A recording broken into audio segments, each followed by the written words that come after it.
പൊന്നാരന്റെ ഖദീജ ഇഞ്ചി ചട്ടിയും പാത്രം കേക്കിയിട്ട് കലാകാലം ഇപ്പൊ എന്റെ ഉള്ളിൽ തന്നെ ഇരുന്നോ?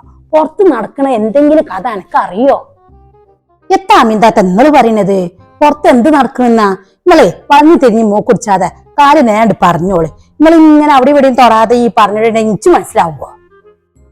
ആ എനിക്കറിയാം അനക്കൊന്നും മനസ്സിലാവൂലെന്ന്. അത് പറയാൻ വേണ്ടിട്ടല്ല ഇപ്പൊ ഞമ്മ കൊണ്ട് വന്നിക്കുന്നത്. അതവിടെ നിൽക്കട്ടെ, ഞാൻ ഇവരോടൊരു കാര്യം പറയട്ടെ. അപ്പൊ നമ്മളെ വീഡിയോ തുടങ്ങിയിരിക്കണ ലൈക്ക് കണ്ട് അടിച്ചോളിട്ടാ. അപ്പൊ തന്നെ ലൈക്ക് കണ്ട് അടിച്ചോളി. ഇനി ഞാൻ ഇവരോടൊന്ന് പറഞ്ഞു തിരിച്ചടട്ടാ, ഇല്ലെങ്കിൽ എന്റെ തലമ കയറും. എന്റെ ബളേ അനക്ക് കുറേജ് നേരത്തെ പറഞ്ഞേരി ചട്ടിയും പാത്രം കുറച്ച് കേൾക്കണം. എന്റെ മോൾക്ക് ഇങ്ങനെ വീഡിയോ എടുത്ത് യൂട്യൂബിൽ ഇടണം. ഇതെല്ലാം ഇപ്പൊ എന്നൊക്കെ രണ്ടാൾക്കും അറിയുള്ളൂ. പുറത്ത് നടക്കണമൊന്നും അറിയില്ല. അതിന് വേണം നമ്മളാണ് ആ പെരയത്തെ പണിയൊക്കെ ഇട്ടെറിഞ്ഞിട്ടാണ് ഇപ്പൊ എന്നോട് ഈ കിസ അറിയാൻ വന്നിക്കണത്. പൊന്നാരന്റെ ബളേ കോയാന്റെ കഥ എന്തെങ്കിലും അറിഞ്ഞ? എല്ലാം മിണ്ടാത്ത ആര് കോയേ? അതിന് കോയ എനിക്ക് കോയാനും അറിയില്ല, ഇജാത്തുമാനും അറിയില്ല. നിങ്ങൾ പറയാനുള്ളത് പാറി. ഏതാണ് ഈ കോയ? നിങ്ങൾ പറയാനുള്ളത് പറഞ്ഞോടി. എന്താ നിങ്ങൾ പറയാൻ വന്നത്? ആരപ്പം ഉമ്മാനായിട്ട് വർത്താനം പറഞ്ഞേ? ഓ തള്ള നേരം വിട്ടപ്പാട് ഇപ്പൊ ഇവിടക്ക് വന്നിക്കണല്ലോ. ഇനി എന്ത് കുത്തിരിപ്പ് പറയാൻ വേണ്ടിയിട്ടാണ് അവ വന്നിക്കണത്? ജമ്മണ തള്ള പറഞ്ഞ വിസയിച്ചപ്പാട് ഇന്നോട് വന്ന് തിരക്കൂടും ചെയ്യും. തള്ളക്ക് പെരയിൽ പണിയൊന്നുമില്ലേ? നേരം വെളുത്താല് ഇത് വരും. ഇതാ കിടക്കുന്ന ഗണ്ടിയും വെള്ളം. നല്ല പോത്തിനോടാണ് ഇപ്പൊ കോയന്റെ കഥ പറയാൻ വന്നത്. പൊന്നാരന്റെ ബളെ അനക്കറിയാത്തുള്ളൂ, ലോകം മൊത്താണ്. പിന്നെ എന്റെ മോൾക്കും അറിയാം. ഓളല്ല ഇടക്കൊക്കെ യൂട്യൂബില് കോയാന്റെ വീഡിയോ വെച്ചിട്ട് പിന്നെ വീഡിയോ ഉണ്ടാക്കിയിരുന്നത്. നല്ലോ രസമുണ്ടാകുന്നു. എന്നോട് പറയാന് ഓന്റെ ശരിക്കും പേരെന്താന്നറിയോ? കൊമ്പങ്കാട് കോയാന്ന. ഓ ഇന്നിപ്പോ കൊമ്പങ്കാട് കോയാനെ പറ്റി കുറ്റം പറയാൻ വേണ്ടി വന്നാണ്. പഠിച്ചോനെ നല്ല ചേക്ക് വീഡിയോ ഇടുന്ന ആൾക്കാരും കുറ്റം പറയും. ഇതെന്ത് തള്ളണത്? അതിന്റെ റബ്ബേ.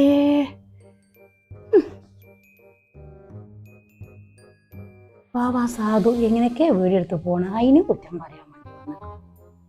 ഇതൊന്നും ജന്മകാലം നന്നാവില്ല. ഞാൻ താച്ച പറഞ്ഞോട്ടെ. തള പോയി കഴിഞ്ഞിട്ട് എന്താ പറഞ്ഞു ഉമ്മാട് ചോദിക്കട്ടെ. ആദ്യമൊക്കെ ഒരു കോയാന്നാണ് അറിയപ്പെട്ടത്. ഇപ്പൊ കൊമ്പങ്കാട് കോയ. 2 കൊമ്പൊക്കെ ഉണ്ട് എനിക്ക്. എന്നോട് പറയാന് നമ്മളെ തറവാട്ടിലെ ഓനെ, ഓന്റെ അമ്മി, ഓന്റെ ബാപ്പി, ഓനും ഓന്റെ പെങ്ങന്മാര് എല്ലാവരും അവിടെ. എന്നോട് പറയാ ഒരു ഒത്തിരി പാകമില്ലാത്തവരേന്. എന്നോട് പറയാൻ നമ്മളെ തറവാട്ടിലൊക്കെ എത്ര പൂരം അടക്കണ്ടായിനു. തേങ്ങ ഉണ്ടായിനു. അതൊക്കെ എന്റെ ബാപ്പി ബനും കൂടി വിറ്റിട്ട് എന്നോട് പറയാന് അങ്ങനെ ഉണ്ടാക്കിയിട്ടാണ് ഇപ്പൊ എനിക്ക് കൊമ്പങ്കാട് കോയാന്ന് പേര് വന്നിക്കുന്നത്. ഏതായാലും അങ്ങനൊക്കെ വന്ന ഓനാ. ഓനൊക്കെ അറിയോ ഓന്റെ കഥ? നല്ല ആളോടാ പറയാൻ വന്നേക്കത്. ഇപ്പൊ എന്നോട് പറയാ TV തുറന്നാലും ഫോൺ തുറന്നാലും കൊമ്പങ്കാട് കോയാന്റെ വീഡിയോ. എന്തോ ഒരു മട്ടാണോ ഓന്റെ വീഡിയോ കാണാനെന്നറിയോ? എന്നോട് പറയാ ഒരു ദിവസം വീഡിയോ വന്നില്ല. ഇച്ച ഇടങ്ങാറാണ്. പിള്ളേർക്കൊക്കെ ഭയങ്കര ഇഷ്ടമാണ്. കാര്യം ശരി, ഓന അങ്ങനൊക്കെ വന്നതാണെങ്കിലും ഓന്റെ വീഡിയോ ഉസാറാണ്. എല്ലാ ഇജ് കണ്ടിക്കണ എന്റെ മോള വീഡിയോയില് ഓളും ആ കോയം കൂടിയൊക്കെ അഭിനയിക്കുന്നത്? അത് ഇജ് കണ്ടിട്ടില്ല? അതാണ് കോയ. അതാണിപ്പൊ നിങ്ങള് പറഞ്ഞത്? അതാണിപ്പൊ കോയ, കൊമ്പങ്കാട് കോയ. സംഗതി ഇപ്പൊ എന്റെ മോളെ ചാനലൊക്കെ നമ്മള് കണ്ടിക്കണ്. ഓളാണെങ്കിൽ ഇരുന്ന് ഇങ്ങനെ വീഡിയോ ഒക്കെ ഇടണേ. അതിങ്ങനെ കട്ട് ചെയ്യാനൊക്കെ ഭയങ്കര പണിയാണ്. നല്ലോണം വ്യൂസും കിട്ടിയിരിക്കണം. നല്ല രീതിയിൽ ആൾക്കാർ ഇങ്ങനെ കണ്ടിക്കണ്. ചില ആൾക്കാർ ബാഡ് കമന്റ് ഒക്കെ ഇടും.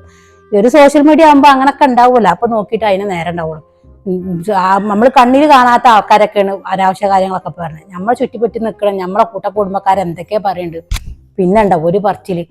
അങ്ങനെയാണല്ലേ? സത്യത്തിൽ ഇപ്പൊ അങ്ങനൊക്കെ ആയി വന്നവരാണല്ലേ? എന്തായാലും ഇപ്പൊ കഴിച്ചിലായല്ലോ. എന്നിട്ട് ബാക്കി എന്താണ്? ബാക്കി കൂടി ഉണ്ട് പറഞ്ഞേരി. ബാക്കി എന്ത് പറയാനാണ്? അത്രത്തൊക്കെ തന്നെയാണ്. ഓൻ വളർന്നു വന്നത് അങ്ങനത്തെ രീതിയിലാണ്. അതിപ്പോ ഓനെ പറ്റിട്ട് ഇങ്ങനെ എല്ലാരും ഇങ്ങനെ നല്ല മഹിമ പറയുമ്പോഴേ ഓന്റെ പഴയ ചരിത്രമൊക്കെ ഒന്ന് മറ്റുള്ളവരെ അറിഞ്ഞോട്ടെ ജയിച്ചിട്ട് അറിഞ്ഞതാണ്. എന്റെ അടുത്ത് പറഞ്ഞാ പിന്നെ ചിലോത്ത് എത്തിക്കുമല്ലോ, അതുകൊണ്ട് പറഞ്ഞാണ്. കാര്യം ശരി, നല്ല രീതിയിൽ തന്നെയാണ് വീടൊക്കെ എടുക്കണത്. നല്ല മട്ടവും കാര്യങ്ങളൊക്കെ ഉണ്ട്. ചെറിച്ചു പോകും. കുട്ടികൾക്കൊക്കെ ഇഷ്ടമാണ്. പിന്നെ അവന്റെ കൂടെ ഒന്ന് അഭിനയിക്കാൻ ഒരു ചെറുക്കൻ അഭിനയിക്കുന്നുണ്ട്, കുഞ്ഞാപ്പു. എന്നോട് പറയാം ഈർക്കളിന്റെ വണ്ണം കൂടിയാ ചെറുക്കന്. ഓനെ എത്രയോ തച്ചുണ്ടെന്ന് അറിയാം. റബ്ബേ, തച്ച് ഞാൻ അങ്ങനെ വിചാരിക്കും ആ ചെറുക്കനക്ക് ജീവൻ ഉണ്ടാവുമോന്ന്. വലിയ തന്നെ ജീവല്ല, ഒന്ന് ഊതിയ പറഞ്ഞ സൈസ് സാധനം. അതും അവന്റെ കൂടെ അഭിനയിക്കുന്നുണ്ട്. ഏതായാലും സംഗതിയൊക്കെ ഉസാറാണ്. ഏതായാലും ഇങ്ങനത്തെ രീതിയിലാണ് പൈസ ഉണ്ടാക്കിയെന്ന് പറഞ്ഞ് ചുരുക്കി പറയാന്. എന്താ കാട്ടുക? ഇപ്പൊ എന്നോട് പറയാൻ വലിയ പെരൊക്കെ എടുത്തിക്കണം, കാറും പെരയും. അവൻ്റെ റബ്ബേ, ഒക്കെ കട്ടിട്ടും വിട്ടിട്ടൊക്കെ എടുത്ത് വെച്ചിട്ട് ഇപ്പൊ വലിയൊരു വെമ്പാടും കാറൊക്കെ എടുത്തിട്ട് എന്താ പോരാ പോക്കൊക്കെ കൊണ്ട് കണ്ടാൽ. അതൊക്കെ ഒന്ന് പറയാൻ വേണ്ടി വന്നതാണ്. എന്നാ ആയിക്കോട്ടെ, നമ്മൾ പോവാണ്. പുരയിൽ നല്ലോണം പണിയുണ്ട്. എന്നാ ശരിയടി, നമ്മൾ പോവാണ്. വെള്ള പോയാ പോയി പറഞ്ഞാവോ.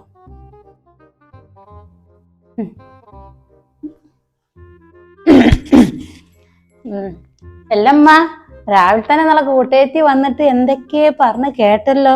കൊമ്പങ്കാട് കോയേ എന്തൊക്കെയാ പറഞ്ഞു കേട്ടല്ലോ. ഇന്നിപ്പോ ഇന്റെ ഇറച്ചി തിന്നാൻ വേണ്ടി വന്നല്ലേ? ഇന്ന് കോയാന്റെ ഇറച്ചി തിന്നാൻ വന്നാണല്ലേ? എല്ലമ്മ, ഇന്നൊക്കെ ഒന്ന് പറഞ്ഞു കൊടുത്തോളൂ ഈ സ്വഭാവം നിർത്താന്. ആര് പറഞ്ഞാലും കേൾക്കൂല, വല്ലാത്തൊരു തള്ളന്നെ അപ്പത്. അപ്പൊ ജാഗത്തി ഇരുന്നിട്ട് ഞങ്ങൾ എന്താ പറഞ്ഞതെന്ന് ഇങ്ങനെ ഒഴിഞ്ഞൊന്ന് കേട്ടിട്ടാണ് ഇപ്പൊ ഇങ്ങനൊക്കെ പറയണല്ലേ? ഏതാണ് നല്ല സ്വഭാവമാണ്. ഒരാള് പറഞ്ഞ് കേട്ടിട്ട് ഇങ്ങനെ ഒഴിഞ്ഞിന്ന് കേൾക്കുക അല്ലാത്തൊരു സാധനം തന്നെയാണ്. എത്തപ്പ ഞാൻ തള്ളപ്പോ കുറ്റം പറഞ്ഞു പോയത്? ഓരോരുത്തര് വീഡിയോ ചെയ്യുമ്പോ ഓരോരുത്തരുടെ സ്വഭാവം ഇങ്ങനെ പറയും. അതിനിപ്പോ എന്താ? അനക്ക് എത്ര പൊള്ളണ്? അനക്ക് എന്തൊക്കെയാ എന്തൊക്കെയാ പറയണ്ടേ? അജ്ജ അറിയണ്ട. ഓ, ഇത് വലിയ വർത്താനം പറയുന്നോള്. ഞാൻ എന്റെ കമന്റ് വായിക്കലൊക്കെ ഉണ്ട്. പിന്നെ എന്നെ കാണാത്ത ആൾക്കാർ ഇങ്ങനെ പറയുന്നുണ്ട്, അപ്പൊ എന്നെ കണ്ടീന ആൾക്കാർ ഇങ്ങനെയും പറയുന്നുണ്ട്. ഒക്കെ കണക്കാണ്. വലിയ വർത്താനം പറയുന്നു മാണ്ടജി. പിന്നെ എന്നോട് പറയാനുള്ളത്, ഈ ഒരു പണിയൊക്കെ ഒഴിവാക്കി വേറെ ഇത് പണിക്ക് പോയിക്കോ. അതിൽ 10 രൂപ കോയെങ്കിലും കിട്ടും. വെറുതെ കെട്ടി മറിഞ്ഞ് പേരത്തെ പണിക്കൊരു ഉപകാരവും ഇല്ല. നേരം വെളുത്ത കുളിച്ച് മാറ്റി മൈക്കപ്പെട്ടിട്ട് വീഡിയോ എടുക്കുക, വേറെ നേരത്തിന് ഇങ്ങനെ വിട്ടു കൊടുക്കുക. എന്നിട്ട് ഇപ്പത്തെ കാര്യമുള്ളത് ഇതൊക്കെ നിർത്തി വേറെ പണിക്ക് പോയിക്കോ. ഈ വർത്താനം പറഞ്ഞില്ല. അല്ലേ ഇപ്പൊ ഞാൻ എന്താ പറഞ്ഞത്? ഇപ്പൊ തള്ളി ഉമ്മയോ ഒറ്റക്കെട്ടായി, ഞാൻ പുറത്തു. ഇതൊക്കെ നിർത്തിച്ചിട്ട് വേറെ പണിക്ക് പോവാനും. ഇന്നലെ ഒരു കമന്റ് വന്നു, എനിക്കൊക്കെ നിർത്തിച്ച് വേറെ പണിക്ക് പോയിക്കോടെ. എന്നെ കാണാത്ത ഒരാളാണ് ഇപ്പൊ ആ കമന്റ് ഇട്ടത്. ഇപ്പൊ ഇന്നെ നിത്യേനെ കാണുന്ന എന്റെ അമ്മ അടുത്ത് ഇങ്ങോട് പറഞ്ഞു. എത്തപ്പോ ഇവരൊക്കെ വിചാരോ ഇതിപ്പോ വെറുതെ ഇപ്പൊ ചെയ്യാന്നപ്പ വിചാരിക്കണത്? അതിന്റെ റബ്ബേ, അമ്മടി വിളിക്കും. അത്രയും കഷ്ടപ്പെട്ടിട്ടാണ് വീഡിയോ എടുക്കുന്നതും എഡിറ്റ് ചെയ്തിട്ടതും യൂട്യൂബിലേക്ക് ഇടുന്നതും. ഇവരൊക്കെ വിചാരം വെറുതെ എങ്ങനെ ഫോണായിട്ട് നടന്ന ഒരു വീഡിയോ ആവും, അത് ആൾക്കാർക്ക് ഇഷ്ടപ്പെടും, ലൈക്കും തരും, കമന്റും തരും, സബ്സ്ക്രൈബും ചെയ്യുന്നതാണ് ഇപ്പൊ വിചാരം. ഇതിനെപ്പറ്റി അറിയണവർക്ക് അതിന്റെ ബുദ്ധിമുട്ട് എന്താന്ന് മനസ്സിലാവുള്ളൂ. അല്ലാത്തവരോട് എന്ത് പറഞ്ഞാലും അവർക്ക് മനസ്സിലാവൂല. അല്ലേ പിന്നെ. അപ്പൊ എന്റെ മുത്തുമണിയാളെ വീഡിയോ ഇഷ്ടപ്പെട്ടിട്ടുണ്ടെങ്കിൽ ലൈക്ക് കണ്ട് അടിച്ചോണ്ടിട്ടാ. ലൈക്ക് അടിക്കാത്തവരോടാണ് നമ്മൾ പറയണത്. പിന്നെ ആദ്യമായിട്ട് കാണുന്ന കൂട്ടുകാരുണ്ടെങ്കിൽ ചാനൽ സബ്സ്ക്രൈബ് ചെയ്തോണ്ടിട്ടാ. അപ്പൊ എനിക്ക് ഇന്നലെ ഒരു കമന്റ് വന്ന്, ആ കമന്റിന് റിപ്ലൈ ആണ് ഇപ്പൊ ഞാൻ തരുന്നത്. അപ്പൊ മാണിക്ക കല്യാള പുകിലകളെ ആ കമന്റ് ഇട്ടിട്ട് മുത്തുമണിനോട് എനിക്ക് പറയാനുള്ളത്, കമന്റ് ഇങ്ങനെ കമന്റ് വന്നത്, എനിക്കൊന്നും വേറെ പണിക്ക് പോയിക്കൂടെന്ന്. അപ്പൊ മാണിക്ക കല്യാ പുകിലെ ഇതൊരു പണി തന്നെ കേട്ടോ. നമ്മൾ ഈ സ്ത്രീകൾക്ക് പുറത്ത് പോയിട്ട് ജോലി ചെയ്യാൻ പറ്റാത്ത ഒരു അവസ്ഥയിലാവും മിക്ക സ്ത്രീകളും. എന്തായാലും കുട്ടികളും മക്കളും ഭർത്താവിൻ്റെ ഒക്കെ ഇഷ്ടമുണ്ടെങ്കിൽ മാത്രം നമ്മൾ പുറത്ത് പോയിട്ട് ജോലി ചെയ്യേണ്ട ഒരു ഇത് വരുള്ളൂ. ഭർത്താവിന് ഇഷ്ടമില്ലെങ്കിൽ നമ്മൾ പേരൻ്റെ ഉള്ളിൽ ഇരിക്കുക എന്നുള്ള യാതൊരു നിവൃത്തിയില്ലല്ലോ. അപ്പോൾ ഈ സ്ത്രീകളെ സംബന്ധിച്ച് നമുക്ക് എന്തെങ്കിലും ഒരു ആവശ്യം, നമുക്ക് സ്ത്രീകൾക്ക് എന്നല്ല എല്ലാവർക്കും ആവശ്യങ്ങളുണ്ടാവും. പക്ഷെ ഈ ആവശ്യങ്ങൾ നമുക്ക് ഒന്ന് വാങ്ങിക്കണമെങ്കിൽ നമ്മൾ ഒന്നിക്കൽ നമ്മൾ മാനി പാപ്പാനോട് ചോദിക്കേണ്ടി വരും, അല്ലെങ്കിൽ അങ്ങാരോട് ചോദിക്കേണ്ടി വരും, അല്ലെങ്കിൽ നമ്മൾ കെട്ടിയനോട് ചോദിക്കേണ്ടി വരും. അപ്പോൾ എപ്പോഴും ചോദിക്കുമ്പോൾ അവർക്ക് സത്യം പറഞ്ഞാൽ ഓരോ കയ്യിൽ ഉണ്ടാവില്ല, ചിലപ്പോൾ ഒരു വെറുപ്പും കാര്യങ്ങളൊക്കെ ഉണ്ടാവും. അപ്പം നമ്മൾ സ്ത്രീകളെ സംബന്ധിച്ച് നമുക്കൊരു വരുമാനം അങ്ങനെ നമ്മൾ വിചാരിച്ചിട്ടുള്ളൂ, അത്രേ വിചാരിച്ചിട്ടുള്ളൂ യൂട്യൂബ് ചാനലൊക്കെ തുടങ്ങിയത് കേട്ടോ. അപ്പൊ നിങ്ങളൊക്കെ വിചാരിക്കണ പോലെ ഇതൊരു പണി തന്നെയാണ്. ഇത് ഭയങ്കര പണി തന്നെയാണ്, ഭയങ്കര പണി. നിങ്ങളെ മുന്നിലേക്ക് ഈ സ്കിറ്റ് വീഡിയോ ആകുമ്പോൾ അതേപോലെ വ്ലോഗൊക്കെ ചെയ്യുമ്പോൾ അതിനായിട്ടുള്ള ബുദ്ധിമുട്ടും കാര്യങ്ങളൊക്കെ ഉണ്ടാവും. അന്നേരം ഇത് അപ്പാടിയല്ല നിങ്ങൾക്ക് വിട്ടു തരുന്നത്, അത് എഡിറ്റ് ചെയ്ത് നല്ല ഭാഗം മാത്രം നിങ്ങൾക്ക് കാണുന്നുള്ളൂ. ബാക്കിയുള്ള ഭാഗങ്ങളൊക്കെ ഒഴിവാക്കി എഡിറ്റ് മ്യൂസിക്കും കാര്യങ്ങളൊക്കെ കൊടുത്ത് സൗണ്ട് ക്ലിയർ ആണോ എന്നൊക്കെ നോക്കിയതിന്റെ ശേഷം വീഡിയോ എഡിറ്റ് ചെയ്തിട്ടാണ് നിങ്ങളെ മുന്നിലേക്ക് എത്തിക്കുന്നത്. അപ്പൊ അതൊരു പണി തന്നെയല്ലേ? അപ്പോൾ ഏതൊരു പണിക്കും അതിനായിട്ടുള്ള ബുദ്ധിമുട്ടും കാര്യങ്ങളൊക്കെ ഉണ്ടാവും കേട്ടോ. നിങ്ങൾ ഒരിക്കലും അങ്ങനെ ഒരു കമന്റ് ഇടരുത്. നമ്മളിപ്പോൾ പുറത്ത് പോയിട്ട് ഒരു ടെക്സ്റ്റൈൽസിൽ വർക്ക് ചെയ്യണമെങ്കിൽ ജ്വല്ലറി വർക്ക് ചെയ്യുമ്പോൾ സത്യം പറഞ്ഞാൽ ഒരു മാസം നമുക്ക് സാലറി നമ്മളെ കയ്യിൽ കിട്ടണമെങ്കിൽ നമ്മൾ നല്ലോണം ഹാർഡ് വർക്ക് ചെയ്താലേ നമുക്ക് ആ ഒരു മാസത്തെ പൈസ നമുക്ക് കിട്ടുള്ളൂ. അതേപോലെ തന്നെ യൂട്യൂബിൽ ഒരു മാസത്തെ പൈസ $100 ആയാലേ നമുക്ക് ഒരു മാസത്തെ പൈസ നമുക്ക് കിട്ടുള്ളൂ. അതിനായിട്ട് നല്ല കഷ്ടപ്പെട്ടാലും നമുക്ക് ആ ഡോളർ നമുക്ക് ഒരു 100 ഒരു മാസത്തിൻ്റെ ഉള്ളിൽ നമുക്ക് കിട്ടുള്ളൂ. അപ്പൊ സത്യം പറഞ്ഞാൽ നല്ലൊരു ടാസ്കുള്ള ഒരു പണി തന്നെ കേട്ടോ. അപ്പൊ നിങ്ങളൊക്കെ വിചാരിക്കണം കാണുന്നവർക്ക് ഭയങ്കര ഇതിപ്പോ എന്താ ഒരു വീഡിയോ ഇട്ടിട്ടാൽ മതി എന്നാവും നിങ്ങളൊക്കെ വിചാരിക്കണം. സത്യം പറഞ്ഞാൽ ഞാനൊക്കെ യൂട്യൂബ് ചാനൽ തുടങ്ങണം പെട്ട് ഞാനും വിചാരിച്ചിരുന്നത് ഞാൻ ആദ്യം സ്ഥിരമായിട്ടൊരു വ്ളോഗ് കണ്ടിരുന്ന ഒരാളാണ് കേട്ടോ. എല്ലാവരും വ്ളോഗും കണ്ടിരുന്ന ഒരാളാണ്. അപ്പൊ ഞാൻ വിചാരിച്ചു നമ്മൾ പെരയിൽ എന്തായാലും വെച്ചുണ്ടാക്കും, ചോറും കൂട്ടാനും അതേപോലെ വൈകുന്നേരത്തെ കടിയൊക്കെ നമ്മൾ ഉണ്ടാക്കും. അതൊക്കെ ഒരു വീഡിയോ ആക്കിയിട്ട് നമുക്ക് ഒരു യൂട്യൂബ് ചാനൽ തുടങ്ങാമെന്ന് വിചാരിച്ചിട്ടാണ് ഞാനൊക്കെ യൂട്യൂബ് ചാനൽ തുടങ്ങിയത്. പക്ഷെ ഇതൊക്കെ ഇറങ്ങി തിരിച്ചപ്പോഴാണ് ഇതിന് എത്രത്തോളം ബുദ്ധിമുട്ടുള്ളത് ഞാൻ മനസ്സിലാക്കിയത് കേട്ടോ. അപ്പോൾ ഇതൊരു ടാസ്കുള്ള ഒരു പണി തന്നെയാണ്. അത് ഏതായാലും വെറുതെ ഇരുന്നിട്ട് മാസം കാശ് വാങ്ങണില്ല, അത് മാത്രം ചിന്തിക്കുക.